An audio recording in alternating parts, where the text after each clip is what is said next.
আব্দুল হান্নান আন্দোলন, সেই আন্দোলনে নতুন করে আমরা যে অবতীর্ণ হয়েছি সেই সকলের বিরুদ্ধে বক্তব্য ধন্যবাদ।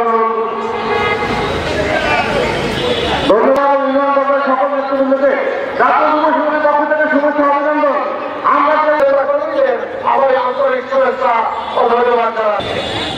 অতীত কারণ থেকে আমরা দেখে এসেছি